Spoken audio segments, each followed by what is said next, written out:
Tama ba ako? Sir Simply Talkies Vlog, shoutout po sa inyo, no? Pakisuportahan po yung channel ni Sir Simply Talkies, mga kababayan. Tuloy! Tignan nyo naman po, non-billable din ang sinampa ni Pastor Tibuloy. Milyones ang ginastos para magtanim ebidensya laban ni Tibuloy. Totoo ba yan? Ganun din ba ang FBI? Milyones din ba ang itinanim o ang ginastos ng FBI para taniman ng kaso si Buloyski? Delikado yan, okay. Alam mo kung bakit? Delikado na mapalabas si Buloyski. Bakit? Ang pinakaayaw mangyari ng kampo ni Buloyski yung mapadala doon sa Estados Unidos.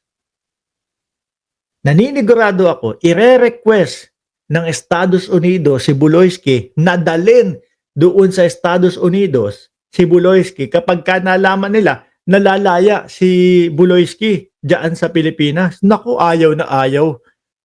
Mahaba pa naman yung mga turat na nando. Ay, ano ba? Hindi, mahaba po ang pasensya ng mga preso doon sa loob ng Estados Unidos, mga bossing. Minsan kung kapag yung si Rocky ho kasi yung topic natin kung ano-ano ho yung nasasabi ko, pagpasensyahan nyo na ho ako, ha? Tuloy. Hindi ko po alam kung gagawin nila yan sa akin din, ha? Pero sa piskalya po, wala silang napresentang Susubuan ng turat? Susubuan ng kaso? O ng ebidensya, tataniman ng ebidensya, okay? Naku, walang itinatanim na ebidensya sa iyo. Ikaw mismo kusang nagtagor, okay? kahit anong testigo na nagsabi na nag-recruit ako at pinagsamantalahan ang kanilang gawain. No? Sino ba ang boss na mag-recruit mismo? Siyempre may mga galamay yan. Siyempre may mga tao yan. Di ba? Pag involved ka doon sa mga matataas na tao at ikaw yung lawyer nila, tapos ganun yung ginagawa nila, masasabit ka dyan, boy. No? Masasabit ka pa din dyan. So hindi ko po alam kung magbabayad din nitong si Ontivirus ng 500,000 para sa testigo para madawit din ako at sabihin na ako nag-recruit sa kanila. No? Pero nakakataas balahibo po, nakakadiri, nakakagalit na isang senador ng bayan gagamit talaga ng ganitong mga taktika para madiin ang mga kalaban sa politika. Raulo, kilala namin yung mga senador na gumagamit ng Senado. No? Gusto nyong itanim sa utak ng mamamayang Pilipino na si Risa Ontiveros ginagamit yung Senado para sa masamang intensyon para mamulitika. Wala kaming nakikitang ganun. Wala kaming nararamdaman na ganun. Ang kita namin, yung mga senador ninyo, yung mga kakampi ninyong mga senador, ginagamit ang pagiging senador para may pagtakpan. Di ba? Ilan yun? 1, 2, 3, 4, 5, 6, 18.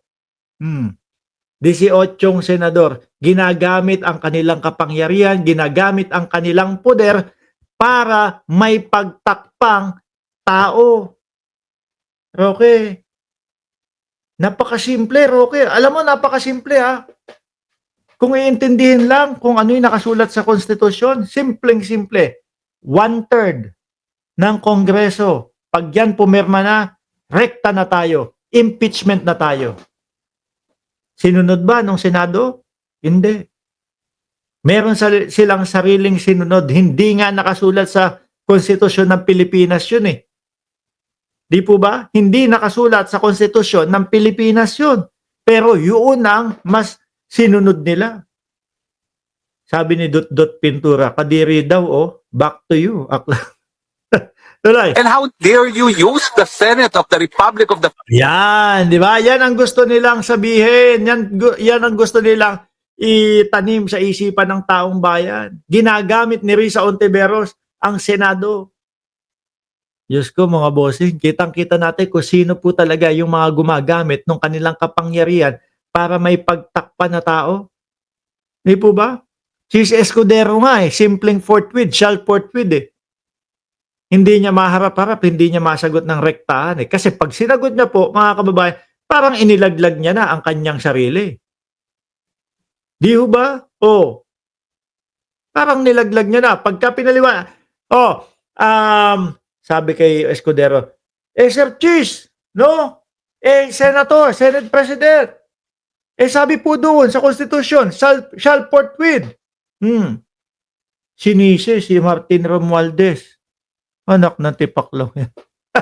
So, sabi, hindi naman po kami kasi kagaya ng mga kongresista o yung mga congressman na sunod-sunuran lang sa kanilang mga, doon sa kanilang House Speaker. Wala naman po tayo nakikitang ganun.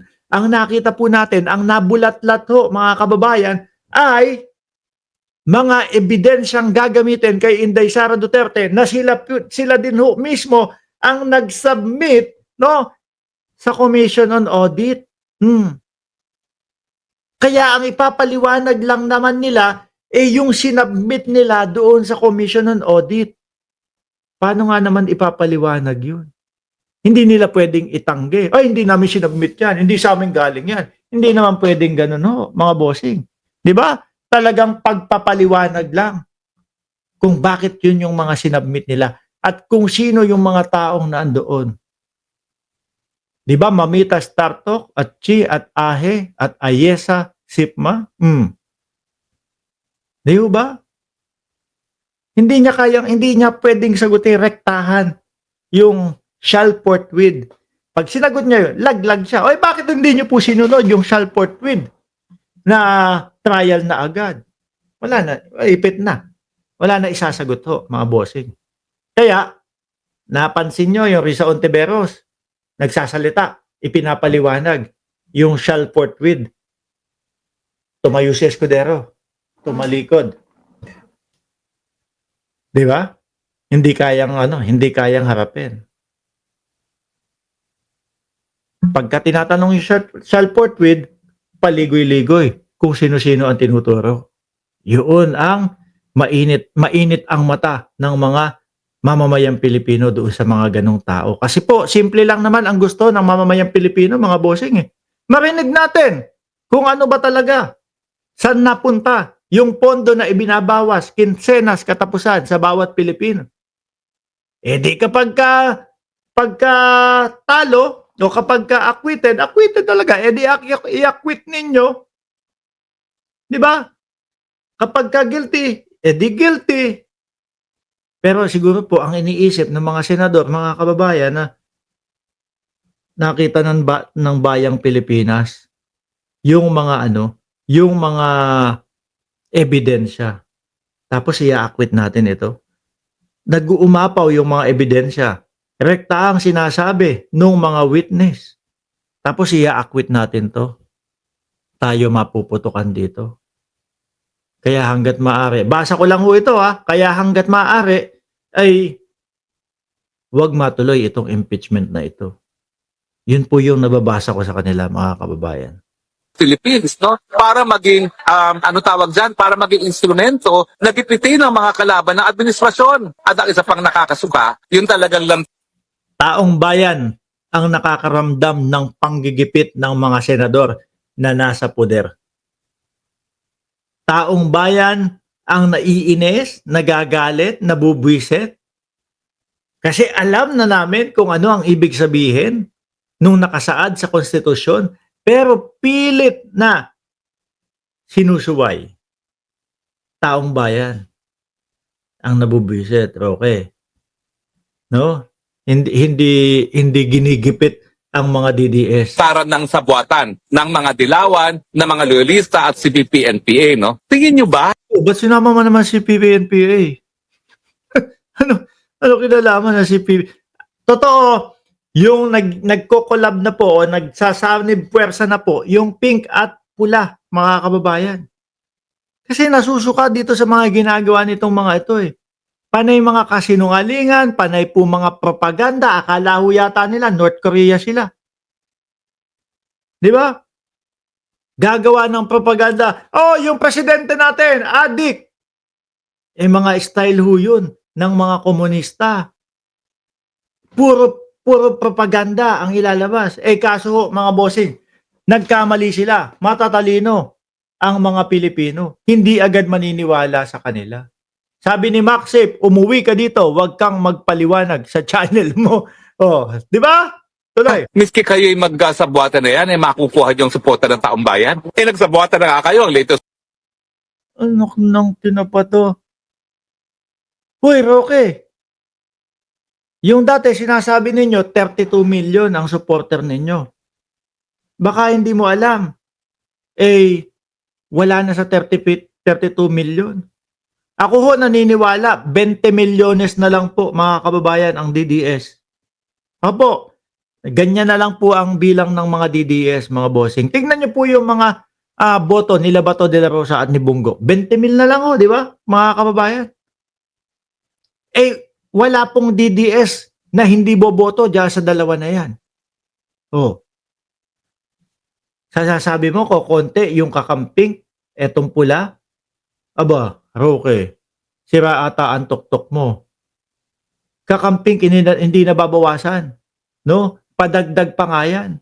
Nakita mo yung naging boto ni Kiko Pangilinan at ni Bam Aquino? Nasa 19 milyones. Oh.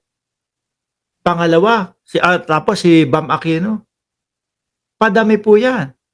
Kaya nga ang sinasabi ko dito sa mga ito, mga bossing, pag nagtuloy-tuloy po, no, yung mga sumisigaw, may mga sumisigaw po na sabi nila, FL, Presidente, Risa Ontiveros, Vice President, or vice versa, no? Or vice versa. Si Risa Ontiveros bilang Presidente, tapos si FL Marcos bilang Vice Presidente. Pagsanibin niyo po yung pwersa ng mga yon. Malamang po ang ending ng DDS, kung sakali na malagpasan ng Vice Presidente ito, 20 milyones versus 40 milyones, mga bossing. Ganyan po tatambakan niyang mga yan. Yun po yung nakikita ko kapag ka nagkatuloy-tuloy po sa 2028 election. Tanggalin na natin si Roque, madami sinasabi, ano? Oh, hindi matatapos yan, no? Maluwag na po ang bibig niyan. Kasasalita. Kasasalita, may tinig akong narinig, boses ng bakla. Huy, ano yan, sir? Oh, sabi, may tinig akong narinig, boses ng bakla, hindi pala nadakip hanggang ngayon, hulihin na yan. No? Hindi, kung ako ho, mga kababayan, hindi nyo naririnig sa akin na tinatawag kong bakla si Roque. Ano po? Hindi nyo naririnig Lagi ko sinasabi na, kumbaga, is mahilig lang magpataples ng kapwa natin lalaki, mga kababayan. Hindi ako nanunukso na, ay, bakla, ganito, ganyan. Hindi po ba, mga bossing? Ngayon ho, nako, eto. sabi ni Nida Giyang, baklang kabayo. Baka pig, hindi kabayo, no?